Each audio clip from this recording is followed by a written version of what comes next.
All right, it's Doug Coy, and this, of course, is So What Do You Think? And this is a very good friend of mine, Gordon Pennington, who's in Detroit, not in Detroit, Michigan, but close to Detroit. Where are you at, Gordon?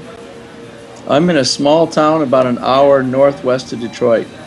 Now, I know this is where your mother lives, and you've been taking care of her. That's quite a story all of its own, but you actually also have a place in New York. You're kind of a world guy. You're all around the world. I can never keep track of you. So I'm so happy we have today. Gordon is heavily involved in the media business and is doing some exciting things that we'll get into in just a second, and I'll fill you in on. But first of all, Gordon, with your background, with what you see happening in the media, this whole idea of movies with a message. Well, every movie is a message movie, isn't it? The question is, what kind of messages are they broadcasting? Are they truthful? Are they messages that give us a deeper insight into our lives and into humanity itself? And so from the standpoint of story and messaging, the question is, what's the quality of that process? What's the quality of the storytelling, as well as the authenticity of the storytelling and the depth of the storytelling and honestly depicting the human situation? Unfortunately, much of Hollywood's output has sadly reflected a distortion of the human experience instead of something that authenticates people's value or the human experience or the struggle between right and wrong, good and evil, light and darkness, galactic forces, social justice issues, you name it. There's always going to be a story within the story, and it's going to either be authentic and therefore legit, if you like, or not.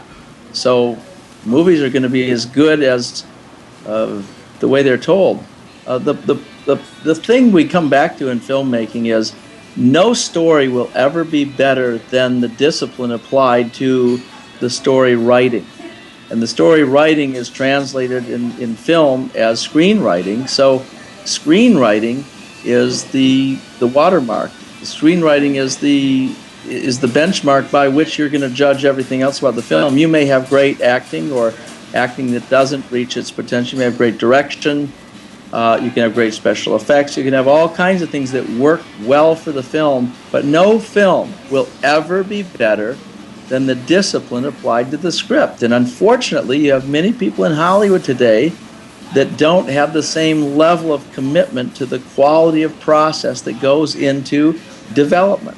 And development is the process whereby that story, in the discipline of screenwriting, is refined to the point where it really works and it has the right qualities and elements. And you're right. It's the scripting.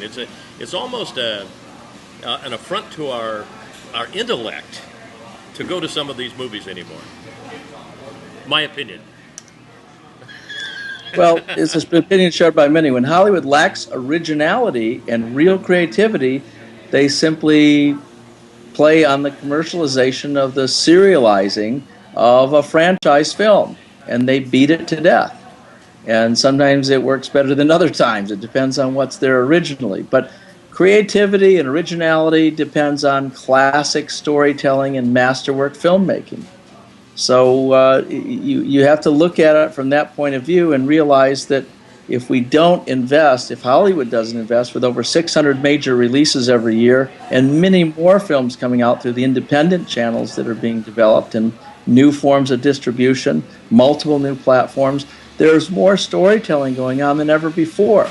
And that's a facet of postmodernism specifically, and that's another conversation. But the whole nature of postmodernism is he who has the best story prevails in having the most dominant myth. And we live in a world of competing mythologies, if you like, and the suspicion that there's a truth there. Is there, or is it all relativism? Is there truth?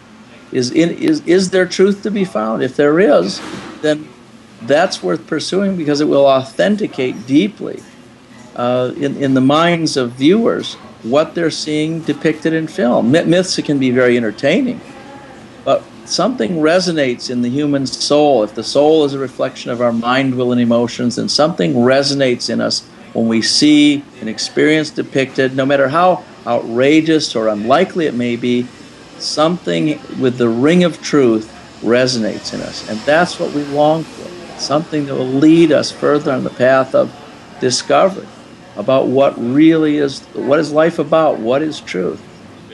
And you have some people you're working with that are absolute dynamos in this area that are, I believe, going to produce some amazing change in the years to come. We're going to see the results of what you're doing with the people you're doing it with. That is going to absolutely be mind-boggling. Can you share very quickly some of the things you're up to? Yeah, well, one person in particular, I partnered with Professor Babette Buster. Babette, not Babette like the feast, but Babette, Bobbette, Buster, who has taught screenwriting at USC over the last 17 years. Wow. And we developed something called Riddle Buster Cinema Seminars. And in our cinema seminars, we teach people how cinematic language works through the deconstruction of masterwork films. And this is something Babette is very, very good at. And she has lectured at Pixar and Disney and Sony Pictures and Fox and all over Hollywood in what it looks like to see the principal elements of masterwork films applied consistently in different plots and different genre.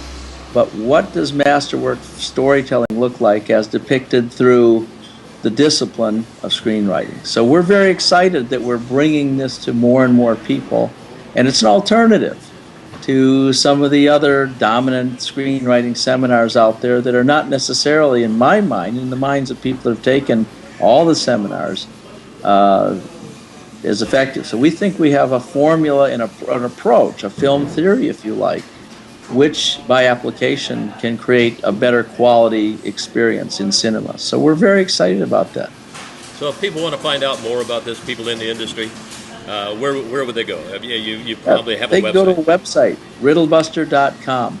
Just like it sounds, riddlebuster.com. Okay, well, I know you're planning on doing something in the Vancouver area where I'm talking from, so we're looking forward to that. And these will be done all across the country, right? In major cities. And the seminars are going on. Babette's lecturing in Europe as we speak this summer. Well, it's fun talking to you, Doug. Good talking to you, Gordon, and I know you're a busy man. And I say busy man, you're going to the golf course. Talk about traps. Huh? Yeah, got to stay out of those. Try to stay out of those. I'm looking forward to you coming up. I'll be in New York in another week. Maybe I'll give you a buzz. Hopefully we can hook up. Sounds great. Thank you, Gordon. Have a wonderful day. Talk to you soon, Doug. This is a blast.